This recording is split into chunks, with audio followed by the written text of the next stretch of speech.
అధికార బీఆర్ఎస్ పై టీజేఎస్ రాష్ట్ర అధ్యక్షుడు కోదండరాం వైరల్ కామెంట్స్ చేశారు. నాయకుల దోపిడీ, అవినీతి వల్ల బీఆర్ఎస్ ప్రభుత్వంపై ప్రజలకు అసంతృప్తి పెరిగిందని అన్నారు. 1978లో ఎమర్జెన్సీ ఎత్తివేసిన తర్వాత జరిగిన ఎన్నికలకు ఈ ఎన్నికలకు కొంత సారూప్యత ఉందని అన్నారు. అప్పుడు ఎమర్జెన్సీపై తిరుగుబాటుతో ప్రతిపక్షాలు ఏక కాంగ్రెస్ పార్టీని ఓడించారని గుర్తు చేశారు. ఇప్పుడు కేసీఆర్ నిరంకుశ పాలనకు వ్యతిరేకంగా ప్రజలు ఏకమై తిరుగుబాటు చేశారని అన్నారు. 30 తారీఖు నాడు జరిగిన ఎన్నిక వంటిది బహుశా నా జీవితంలో నేను గతంలో ఒకటే చూసిన. 1978లో ఎమర్జెన్సీ ఎత్తివేసిన తర్వాత జరిగిన ఎన్నికకు మొన్న జరిగిన ఎన్నికకు కొంత సారూప్యత ఉంది, పూర్తిగా కాదు. అప్పుడు కూడా ప్రజలంతా ఎమర్జెన్సీ మీద ఒక తిరుగుబాటుగా ఒక్కటై వాళ్ళందరూ కూడా కాంగ్రెస్ పార్టీని అప్పటి వరకు అధికారంలో కొనసాగిన, భారతదేశంలో నిరాటంకంగా అధికారంలో కొనసాగిన ఆ కాంగ్రెస్ పార్టీని ఓడించారు. అప్పటి పరిస్థితి. అయితే అప్పటి పరిస్థితుల్లో ప్రతిపక్షాలు ఐక్యం కావటం వల్ల అది సాధ్యమైంది. అన్ని ప్రతిపక్షాలు ఐక్యమైనప్పుడు అది సాధ్యమైంది. కానీ ఇప్పటి పరిస్థితి వేరు. ఇది కేసీఆర్ నిరంకుశ పాలనకు వ్యతిరేకంగా ప్రజలు ఐక్యమై ఒక తిరుగుబాటు, ప్రజలు ఐక్యమై తిరుగుబాటు చేశారు. బహుశా ఇటువంటిది తిరుగుబాటు మనం ఎన్నడూ చూసి ఉండం భారతదేశంలో. పాలకుల మీద ఒక ప్రజాస్వామిక పద్ధతుల్లో ఒక ఆందోళన, ఒక వ్యతిరేకత, ఒక నిరసన, ఇది మనం ఈ 30 నాడు జరిగిన ఎన్నికల్లో మనం గమనించే అంశం. చాలా ఎందుకు మీరు ఇంత వ్యతిరేకత అంటే ప్రజలు చాలా స్పష్టంగా వ్యక్తం చేశారు. అసహనం అనేది, చిన్నపాటి విమర్శ, నిరసన పట్ల కూడా వాళ్లకు ఒక దాన్ని ఆమోదించేటువంటి పరిస్థితి లేకపోవటం, పీడన, విపరీతంగా దౌర్జన్యం, వాళ్ళు ఏదన్నా కావలసి వస్తే నాయకులు ఒత్తిడి పెట్టి ప్రజలకు సంబంధించిన ఆస్తిపాస్తులను కూడా లాక్కోవటం, ఇది మనం చూస్తున్నాం.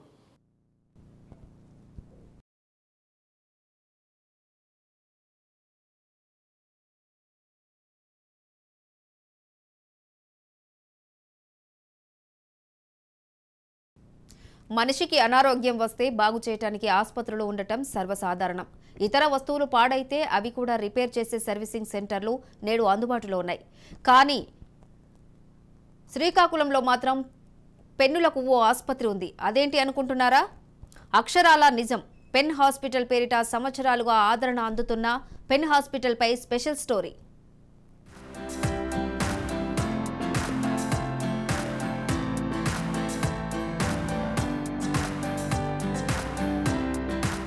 తరాలు మారాయి, మనుషుల వ్యవహార శైలితో పాటు అలవాట్లు మారిపోయాయి.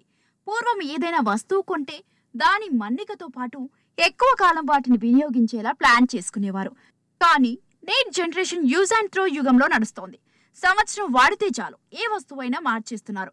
వాటి స్థానంలో కొత్త హంగులతో కూడిన వస్తువులను కొనుగోలు చేస్తున్నారు.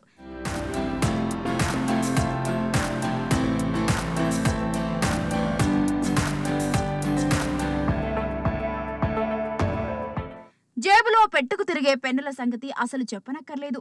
రిఫిల్ మార్చుకోవడం, ఇంక్ పోయించుకోవడం, నిప్ పాడైతే బాగు చేసుకుని మళ్లీ రాసుకోవడం, ఇలాంటి ప్రక్రియలేవి నేటి తరానికి తెలియవు.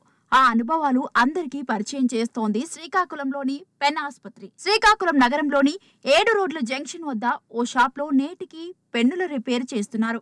అలా అని అదేం మెకానిక్ షాప్ కాదు. దెబ్బతిన్న పాడైన పెన్నులను తిరిగి తీర్చిదిద్దుతున్నారు. శ్రీకాకుళం నగరానికి చెందిన పొట్నూరి రాజారావు, ఆనందరావు సోదరులు 1975లో ఈ పెన్ ఆసుపత్రి తెరిచారు. అప్పటి నుంచి నేటి వరకు ఇక్కడ ఏ వెరైటీ పెన్ అయినా రిపేర్ చేసి కస్టమర్లకు ఇస్తున్నారు. బాల్ పెన్స్ వచ్చేయడం వల్ల ఇంక్ పెన్ చాలా మంది తగ్గింది.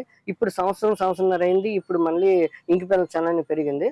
దానివల్ల క్యాటరేజ్ సిస్టమ్ వచ్చినా దానికి కూడా క్లీనింగ్ కి ఈ సిస్టమ్ అంతా ఉండాలి. మన కొట్లో అయితే ఎలాంటి కాస్ట్లీ పెన్ అప్ టు మనం 1 lakh వరకు పెన్ అమ్ముతున్నాం. ఎలాంటి కాస్ట్లీ పెన్ అయినా సర్వీస్ మన దగ్గర ఫ్రీ అండి.